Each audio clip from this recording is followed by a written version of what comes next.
welcome to Woodbury Writes Podcast. I'm Sandy Carlson, your host, and I'm here today with Stephanie Klose. Stephanie has been a lifelong horror reader. She works in the publishing industry. She's been a freelance writer and reviewer of many genres of fiction. She's worked with Library Journal as horror editor, and she is a member of the Horror Writers Association. Today we are going to talk about why horror in the middle grades. Thanks for joining me today, Stephanie. Thank you for having me. I'm also a parent of a rising second grader, so I'm also in this as a parent, looking for books for my kids.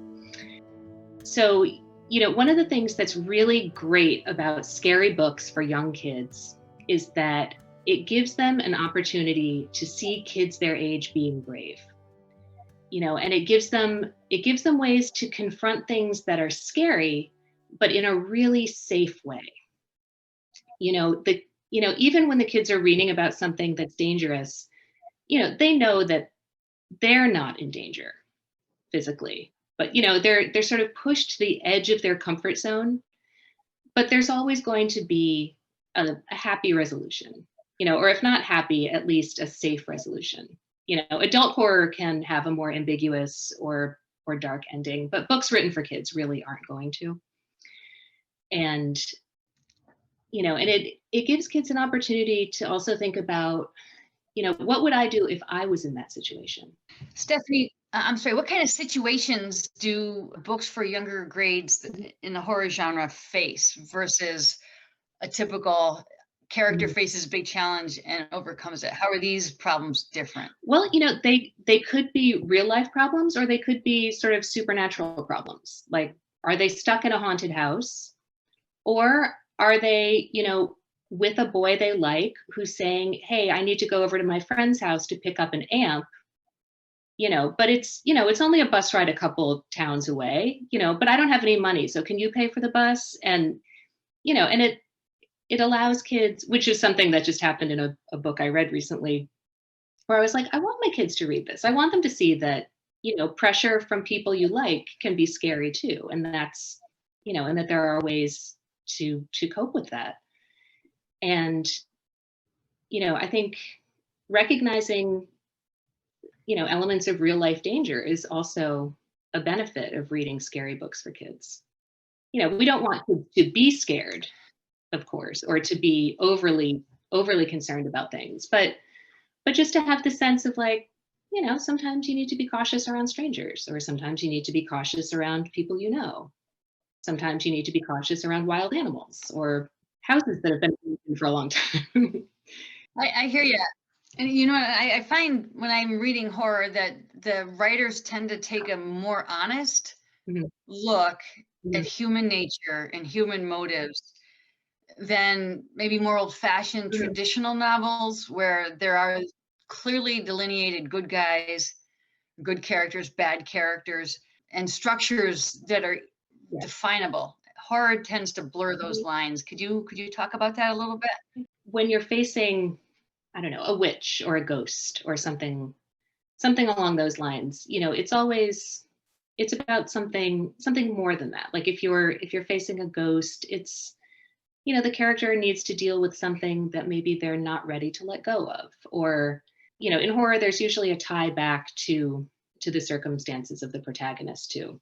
And that's always going to be a little morally ambiguous. Which is actually, I think, part of the paradox of horror is it's in so many ways more true to life than lifelike fiction. For the acknowledging the fuzziness of those lines, moral ambiguity and uncertainty. When you're dealing with a population that's, going through puberty also, I mean, like they're dealing with massive changes that they can't control. And, what is puberty if not just body horror that you're confronted with every single day? Kids this age, horror makes sense to them. It does. As I work as an English teacher in a middle high school setting, and the kids love horror. Once they read it, they're hooked.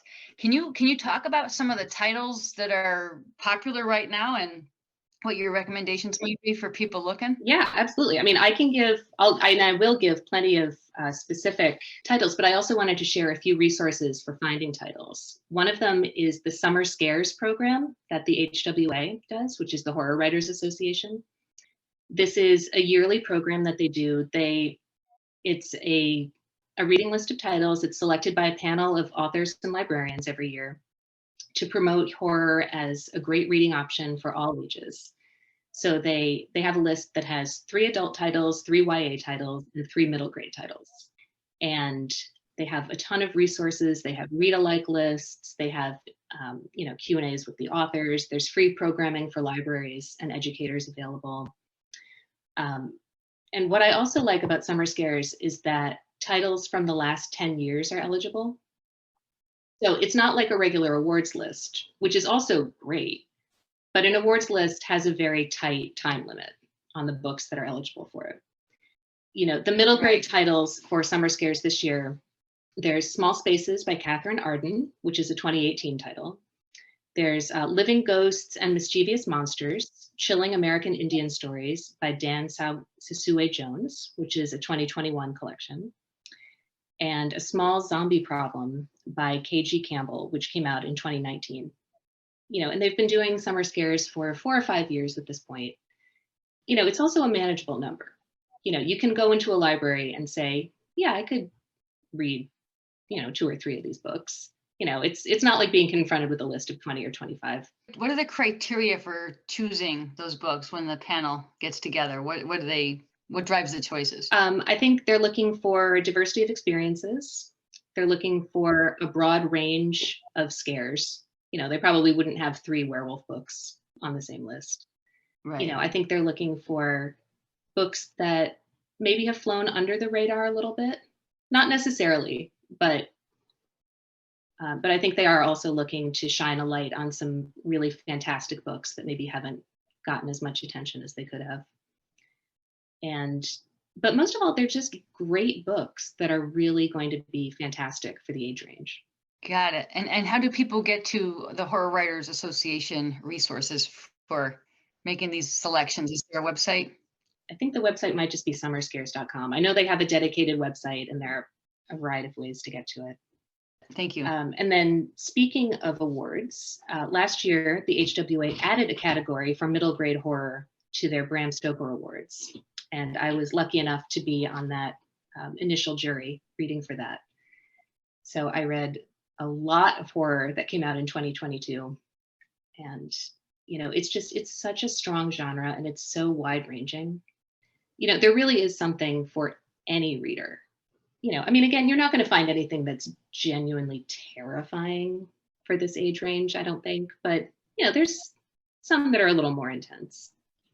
And then another good resource, there's a group of middle grade horror authors who come together to promote spooky books, and they offer a lot of information. They also, for educators in grades 3 through 8, they'll do free virtual Q&As with a panel of their authors. And their website is spookymiddlegrade.com. That's a great opportunity for young audiences to engage the creators of the books that they're reading. Yeah. That's awesome. Yeah. One book that's often an intro into horror for a lot of kids, even I think when I was a kid, but it's still popular today, is Alvin Schwartz's Scary Stories to Tell in the Dark. Short story collections, I think, do really well with horror because you can sort of dip in and get scared, and then everything's okay. And in one sitting. You don't have to, sit through several days of not knowing what's going to happen. But the HWA did an anthology a couple of years ago called Don't Turn Out the Lights, a tribute to Alvin Schwartz's Scary Stories to Tell in the Dark. A nice companion piece to that. The short list for the middle grade Bram Stokers from last year is every book on there is fantastic. But there were plenty of books that I loved that didn't make that final list. One of them was Roseanne A. Brown's Serwa Boateng's Guide to Vampire Hunting, which is like a Buffy the Vampire story, but it's rooted in Ghanaian folklore. And it was wonderful. I couldn't put it down. I really liked The Visitors by Greg Howard. which is a ghost story that's set on an unnamed plantation where there is the ghost of a boy. I think he was 12, and he doesn't know his name. He doesn't know why he's there, but he's been there for decades. You know, he interacts with ghosts of a lot of people who were enslaved on the plantation. And then a couple of real kids show up, and everything becomes enmeshed, and he learns about his history. And sounds like a book that would allow a reader to hear authentic voices of people who lived through a certain period, through that period, and what it was like for them to go through that. That sounds very compelling. Sort of living primary documents in a way. Yeah. It also had a lot of sort of a strong bullying subplot, which is something that comes up a lot in horror for this age. You know, I think it's something that a lot of kids recognize. You know, it's another way to practice empathy and to develop coping skills, and to, you know, think about, if I were in that situation on either side of, you know, if I were an onlooker, if it was happening to me, if it was happening to my friend, what would I do? Yeah, and I think that's what good books do, right? They help us rehearse life, and the really good books help us have conversations with other people about those situations the characters are in, and what are the range of possibilities that are reasonable in a given situation. Yeah, which, I mean, for me as a parent, that's one thing that I find, you know, absolutely invaluable about reading scarier stuff or darker stuff with my older daughter. My 2-year-old is not quite there yet. There's a series that I really like. I think there's one book that's out now. The second one's coming out this fall, called Graveyard Girls, which is by Lisi Harrison and Daniel Kraus. And it's like a sleepover club where they tell scary stories, but there's also sort of like a supernatural mystery that they're dealing with in their town. You know, but it's very focused on friendship. You know, the friendships go through changes. In the second book, one of the friends, you know, doesn't want people to know that she hangs out in the graveyard with these girls. And I think it's very realistic. They deal with a lot of realistic problems. And they also deal with the fact that somebody has exhumed the body of the town legend murderer, and they have to go find out who did it. Scary stories can be a lot of fun too, because the first book in that series, it's called 1, 2, 3, 4, I Declare a Thumb War. And the scary story that the character tells at their slumber party is about a bunch of thumbs that gain sentience because everybody's texting too much. So the thumbs become, become too powerful and, you know, jump off and start attacking everybody. You know, and it just, you know, there was one really visceral description of a thumb going up somebody's nose where I was just like, it's funny too, you know, and I think really, you know, gross stuff really engages kids. And, you know, and I think horror has a lot of opportunities for gross stuff to engage kids. Well, that's it. What you said made me think of actually Ishiguro's Clara and the Sun. You know, what do we do when we surrender our thinking selves to to technology? Well, you can't live in the dark place all the time. You have to find a way. Laughing is a coping mechanism. What else is happening among young kids? What else is popular? There's a great book called Disappearing House by Ali Malinenko, which it's a haunted house story, but the protagonist is coming up on the 5-year anniversary of her cancer diagnosis. So she's also, you know, she's sort of haunted by like her illness and, you know, what she lost, you know, those are 5 huge years in a kid's life, like what she missed out on while she was sick. And I haven't seen a ton of illness related horror for younger kids. I think there's more of it for adults. And so this sounds like it's a very important book because young people do face cancer in their own lives as well as in the lives of the people they love. And sounds like an important book to have on the shelf in a library. Yeah. And it also stands on its own as a really good haunted house story. I think also horror is great in that, like, the books just tend to be really enjoyable. Like, yeah, like they have messages and they have these larger themes, but it's not, what I call eat your vegetables books. You don't have to, sit down and grit your teeth just to get through it. Like, it's fun. And then, but they also have a lot of substance. Yeah, I mean, I'm just smiling because I'm just thinking about my own set of questions here and sort of the world we grew up in, our Calvinist background of our culture. Everything has to have a purpose and a function and an instructional value to be worth reading, and that often is what horror is up against, right? And people not seeing it as having that, and yet what you're saying is also pointing out the fact that horror is an advocate for the craft of writing in and of itself, and those engaging stories that keep you gathered around the fire, whether it's Dickens's Christmas Carol or some other short story that's just keeps you wondering where the ghost is before the candles go out. Let's see. I mean, I have other recommendations. I don't know how many you'd like. You know what? Why don't we take another one and then go from there and just see. Another one that I really liked from last year was Dan Poblocki's Tales to Keep You Up at Night, which is about a girl who finds a book of scary stories. I think she finds it in an attic. And she starts reading it, and then she's finding that there are elements in these stories that are actually happening in her life. So it's this really sort of interesting, all of the stories in the collection are connected, and then there are connections to the larger plot. And, it's another one where it's almost just like a puzzle to read. And it was a lot of fun, not terrifying, but just, spooky and fun. Well, I'm going to be really glad to have these notes selfishly for myself as a teacher, but also to put in the podcast notes so that anybody who's looking to try out horror or to share horror with a younger person, that they know that they have easy access to it. And I think the short story is a form that just invites that compression of language and action and leaves you with the story in your head. And very often they make sense later. You live with what you just experienced in the narrative. And it's nice for reluctant readers or kids that are just, you have to drag kicking and screaming to the library, that they can have a sense of accomplishment after a number of pages. And then that's the most recent one. Sounds like, you've got one done. Now try another.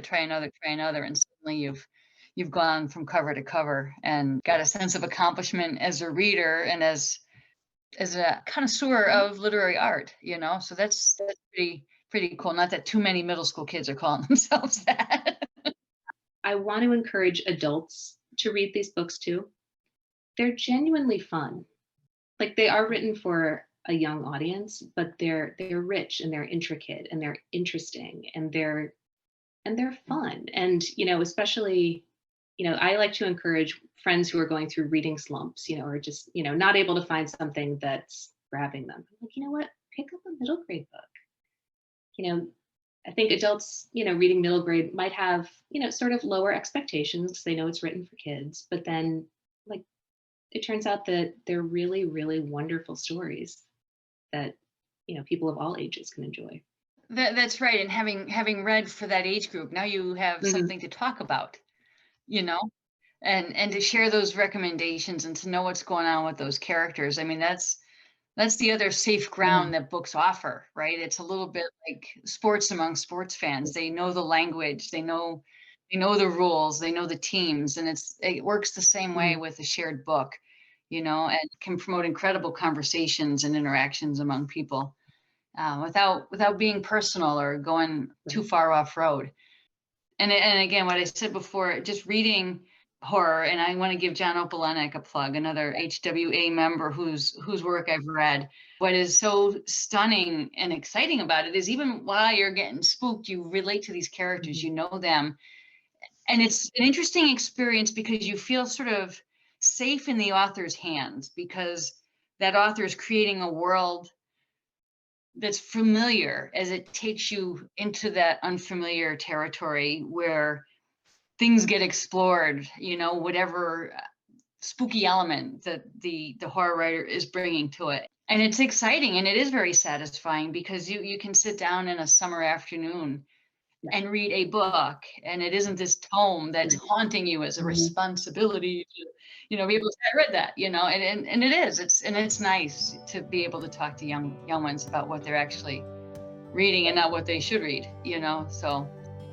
And that's what the arts do for us, and I think especially the literary arts. So Stephanie, I really appreciate your taking us on this tour of some of the books that you've read and that the HWA has lifted up as definitely worth our time.